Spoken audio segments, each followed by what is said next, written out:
Darius DJ.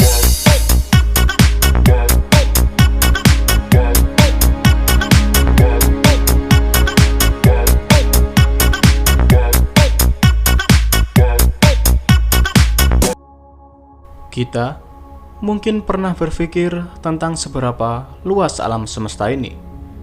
Kita juga bisa menyaksikan sebagian kecil alam semesta ini pada langit malam yang cerah. Tapi, apakah kita tahu tentang betapa besarnya alam semesta ini? Mari kita menjelajah lebih jauh untuk mengetahuinya.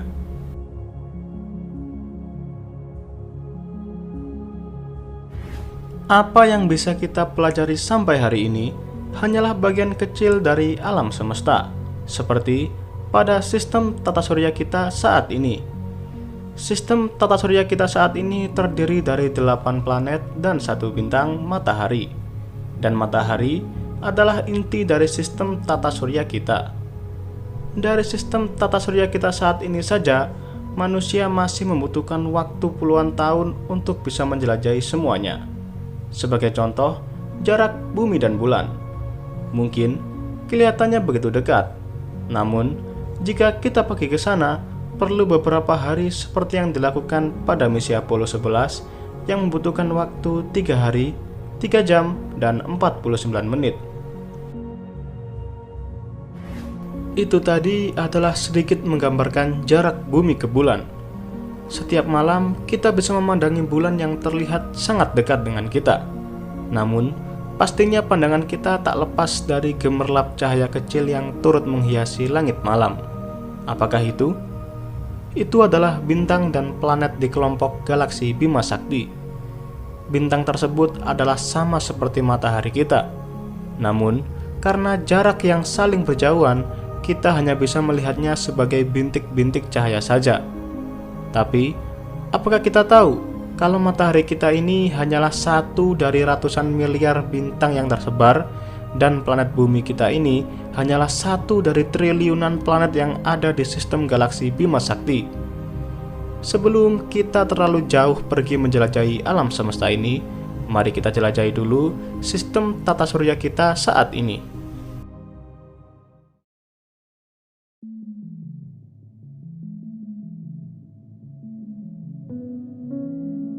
Tata surya kita ini juga bisa dibilang sangat luas sekali. Mungkin yang kita tahu hanya 8 planet dan 1 bintang saja. Padahal masih banyak objek lain, yaitu beberapa planet kerdil, satelit alami atau yang biasa disebut bulan, dan juga jutaan benda langit seperti meteor, asteroid, dan komet. Objek apapun yang terikat oleh gravitasi dari matahari adalah termasuk anggota dari tata surya kita ini. Sekarang, berapa luasnya tata surya kita ini? Luas tata surya ini didefinisikan oleh jangkauan gravitasi matahari, yaitu seberapa jauh objek luar angkasa yang masih terikat oleh gravitasi matahari. Wilayah terjauh tata surya saat ini adalah awan Oort yang berjarak 1,87 tahun cahaya. Jadi, bisa dibilang objek apapun yang melewati batas awan Oort adalah objek yang meninggalkan tata surya atau bukan termasuk anggota tata surya kita saat ini lagi.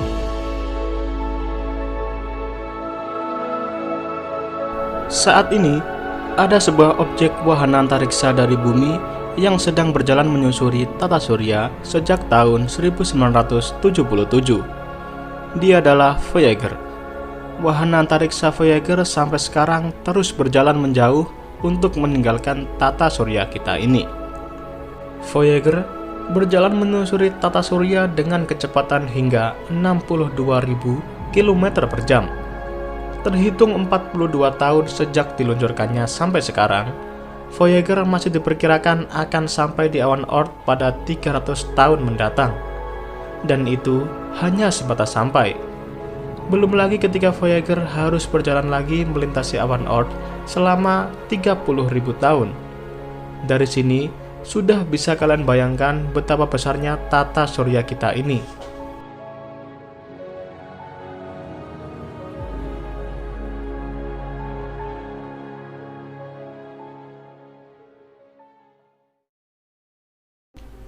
Tapi, Awan Oort yang luas tadi hanyalah satu dari bagian wilayah yang bernama Local Interstellar Cloud, atau kalian bisa sebut awan antar bintang lokal. Di sini secara sederhananya, seluruh bintang beserta planet yang mengorbitnya berkumpul. Sama seperti tata surya kita ini. Di sistem bintang lain itu mungkin juga terdapat planet-planet lain seperti bumi kita ini, atau bisa kalian sebut eksoplanet. Bintang terdekat dengan matahari adalah Alpha Centauri yang berjarak 4 tahun cahaya. Walaupun dikategorikan dekat, ingat, pengukuran jarak matahari ke Alpha Centauri adalah menggunakan jarak tahun cahaya. 1 tahun cahaya saja sama dengan 9,4 triliun kilometer. Artinya, jika diukur menggunakan satuan kilometer, maka jarak matahari ke Alpha Centauri adalah sekitar 37 triliun kilometer. Luas dari Local Interstellar Cloud sendiri adalah 30 tahun cahaya dari ujung ke ujung. Sampai di sini alam semesta ini sudah terlihat begitu luasnya kan? Namun, itu tadi hanyalah sebagian kecil saja, karena hanya termasuk grup awan antar bintang lokal saja. Kita akan pergi lebih jauh lagi dan melihat seluruh sistem galaksi Bima Sakti. Di seluruh sistem galaksi Bima Sakti terdapat miliaran bintang seperti matahari dan juga triliunan planet yang menghiasi penjuru galaksi Bima Sakti. Seluruh galaksi nampak bercahaya karena dipenuhi oleh cahaya miliaran bintang di sana. Tapi, ada juga miliaran planet yang hidup dalam kegelapan tanpa cahaya matahari, sendiri mengambang di luar angkasa. Galaksi Bima Sakti diperkirakan memiliki luas sekitar 100.000 tahun cahaya. Lalu, di manakah posisi bumi kita? Posisi bumi beserta sistem tata surya adalah di bagian lokal arm galaksi Bima Sakti. Di situ juga tempat dari grup awan antar bintang lokal tadi. Kita hanyalah bagian kecil dari galaksi Bima Sakti. Masih banyak miliaran bintang dan triliunan planet di galaksi ini yang belum sepenuhnya diketahui.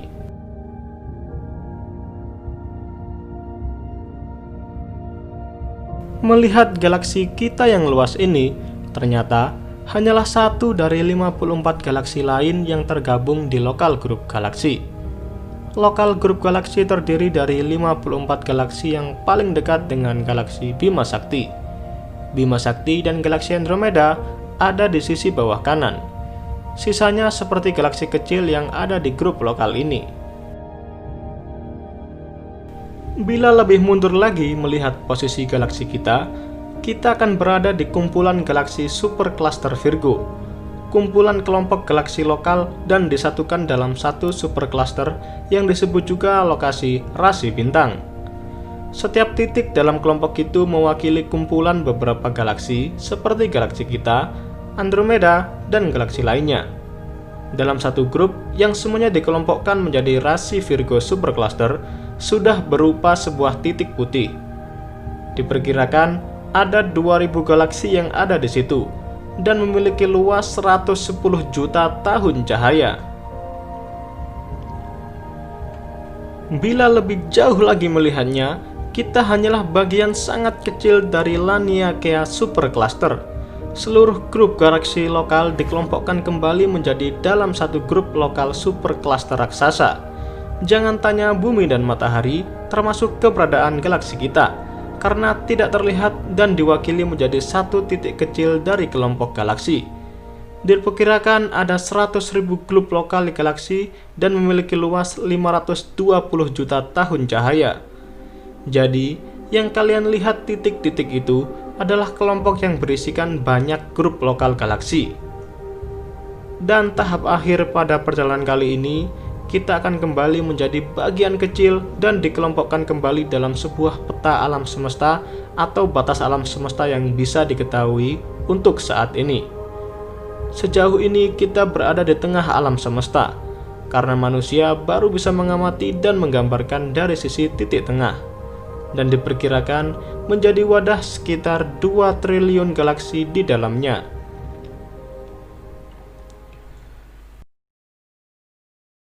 Di luar itu belum bisa dijawab karena tidak bisa dilihat, terlalu jauh dan gelap. Jadi, yang kalian lihat inilah bentuk alam semesta yang bisa digambarkan oleh para peneliti. Ingat, semua penjelasan dari awal hingga akhir tadi hanyalah batasan yang bisa diteliti saat ini, karena sebenarnya masih sangat luas alam semesta ini. Yang kami maksud batas adalah batas pengetahuan manusia mengenai alam semesta ini. Semua di luar itu masih menjadi misteri, hingga suatu saat nanti akan ada dari generasi kita yang mengungkapkannya. Kita sekarang hanya bisa mengamati dan mempelajari, tentunya dibarengi dengan pikiran yang positif. Alam semesta diperkirakan akan berkembang bahkan lebih cepat dari kecepatan cahaya. Alam semesta akan semakin berkembang, tapi kita, manusia akan tetap menjadi seperti sekarang. Perkembangan alam semesta pastinya juga dibarengi juga dengan perkembangan akal dan pikiran manusia mengenai besarnya alam semesta ini. Namun, sayangnya masih banyak orang yang justru menentang ilmu pengetahuan mengenai alam semesta ini, dengan berusaha menyebarkan informasi salah dan terus membuat masalah dengan teori-teori baru yang mereka ciptakan. Mirisnya, teori tanpa riset tersebut berhasil mempengaruhi banyak orang sehingga berbelok untuk menolak ilmu tentang alam semesta yang luas ini. Terima kasih buat kalian yang simak video ini dari awal hingga akhir dan mengambil hal positif pada video kali ini. Di lain waktu, kita akan berjumpa kembali tentunya dengan pembahasan yang lebih menarik. Sekian video kali ini dan sampai jumpa.